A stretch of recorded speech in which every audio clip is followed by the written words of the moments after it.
ദൈവത്തിൻ്റെ അതിപരിശുദ്ധമായ നാമം വാഴ്ത്തപ്പെടുമാറാകട്ടെ. ഇന്നത്തെ വായനഭാഗം അപ്പോസ്തല പ്രവൃത്തികൾ 3 മുതൽ 5 വരെയുള്ള അധ്യായങ്ങളാണ്. ഇന്നത്തെ ചിന്തയ്ക്കായി അപ്പോസ്തല പ്രവൃത്തികൾ 16 അധ്യായം 14 വാക്യം. ലുദിയ എന്നു പേരുള്ള ദൈവഭക്തയായ ഒരു സ്ത്രീ കേട്ടുകൊണ്ടിരുന്നു. അപ്പോസ്തലന്മാരുടെ പ്രവൃത്തികളെയും ശുശ്രൂഷകളെയും നിയന്ത്രിക്കുന്നതിൽ ദൈവത്തിൻ്റെ പരിശുദ്ധാത്മാവ് നിർണായകമായ പങ്ക് വഹിച്ചിരുന്നു. ഫ്രുഗ്യ, ഗലാത്യ സഭകൾ സന്ദർശിച്ചതിനു ശേഷം ഏഷ്യ മൈനറിന്റെ പടിഞ്ഞാറ് അതിരുകളിലേക്ക് പോകുവാൻ പൗലോസും ശീലാസും ആഗ്രഹിച്ചിരുന്നു.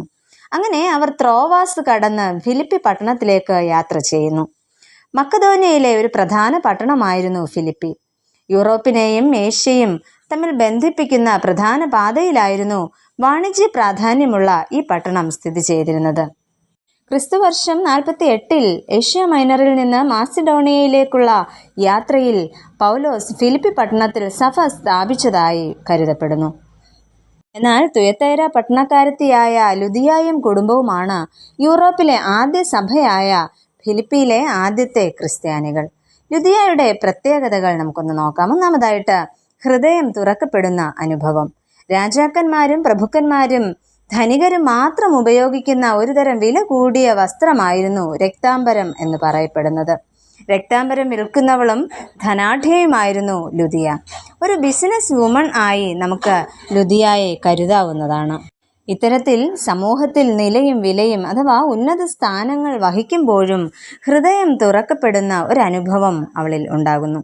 തൻ്റെ വിലപ്പെട്ട സമയത്തിൽ നിന്നും ഒരംശം മാറ്റിവെക്കുവാൻ ലുദിയ ശ്രമിക്കുന്നു. ദൈവം തനിക്ക് നൽകിയ സമയത്തിൻ്റെ ഒരംശം മാറ്റി വെച്ച് ദൈവവചനം കേൾക്കുവാനായിട്ട് ശ്രമിക്കുന്നു. പുഴവക്കത്ത് വന്നിരിക്കുവാൻ ഒരു മനസ്സൊരുക്കം അവൾ കാണിക്കുന്നു. അവളിലെ ഈ വിലപ്പെട്ട സമയങ്ങളെല്ലാം മാറ്റിവെക്കുന്നത് ദൈവവചനം ശ്രദ്ധിക്കുന്നതിന് വേണ്ടിയായിരുന്നു.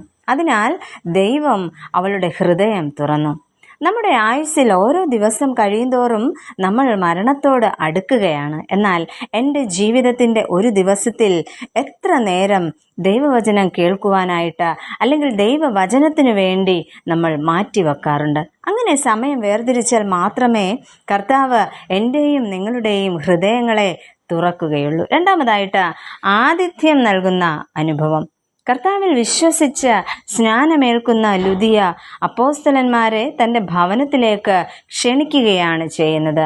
വെറുതെ ക്ഷണിക്കുകയല്ല, മറിച്ച് അവിടെ നമുക്ക് കാണുവാനായിട്ട് സാധിക്കുന്നത്, നിങ്ങൾ എന്നെ കർത്താവിൽ വിശ്വസ്ത എന്ന് എണ്ണിയിരിക്കുന്നുവെങ്കിൽ എൻ്റെ വീട്ടിൽ വന്ന് പാർപ്പിൻ എന്ന് അപേക്ഷിച്ചു, ഞങ്ങളെ നിർബന്ധിച്ചു എന്നാണ് അപ്പോസ്തല പ്രവൃത്തികൾ 16 അധ്യായം 15 വാക്യത്തിൽ പറഞ്ഞിരിക്കുന്നത്. ഞാൻ കർത്താവിൻ്റെ ഒരു വിശ്വസ്ത സാക്ഷിയാണ് എന്ന് നിങ്ങൾ എന്നെക്കുറിച്ച് കരുതിയിരിക്കുന്നുവെങ്കിൽ നിങ്ങൾ എൻ്റെ വീട്ടിൽ വന്ന് പാർക്കുവിൻ എന്നാണ് ലുദിയ ശക്തമായി അപ്പോസ്തലന്മാരോട് പറയുവാനായിട്ട് ശ്രമിക്കുന്നത്. ഇത്തരത്തിൽ ലുദിയയെ പോലെ കർത്താവിൽ വിശ്വസ്ത അഥവാ വിശ്വസ്തൻ ആയി തീരണമെങ്കിൽ മറ്റുള്ളവർക്കായിട്ട് കുറഞ്ഞത് ഒരു ദിവസം ഒരു നന്മ പ്രവൃത്തിയെങ്കിലും ചെയ്യുവാനായിട്ട് നമുക്കും ഇടയാകണം. പ്രിയമുള്ളവരെ, നമ്മുടെ കഴിവോ അല്ലെങ്കിൽ എൻ്റെ കഴിവോ എൻ്റെ പ്രാപ്തിയോ അധികാരങ്ങളോ സമ്പത്തോ അല്ല പ്രധാനം. ഹൃദയ വിശാലതയോടെ ദൈവവചനം മനസ്സിലാക്കുവാനും അതേ വിശാലതയോടെ മറ്റുള്ളവരെ ഉൾക്കൊള്ളുവാനും കർത്താവിൻ്റെ ശുശ്രൂഷയിലായിരിക്കുന്നവരെ ആദരിക്കുവാനും നമുക്ക് ഓരോരുത്തർക്കും സാധിക്കണം. അത്തരത്തിൽ ദൈവത്തിന് പ്രസാദകരമായ ജീവിതം നയിപ്പാൻ, ലുദിയയെപ്പോലെ സമർപ്പണത്തോടെ ജീവിപ്പാൻ ദൈവം നമ്മെ ഓരോരുത്തരെയും സഹായിക്കുമാറാകട്ടെ. നമുക്ക് പ്രാർത്ഥിക്കാം. ഞങ്ങളെ സ്നേഹിക്കുന്ന കർത്താവേ, ലുദിയയെപ്പോലെ ദൈവവചനത്തിന് മുൻപിൽ ഹൃദയങ്ങളെ തുറക്കപ്പെടുന്ന അനുഭവം ഞങ്ങൾക്കും നൽകണമേ.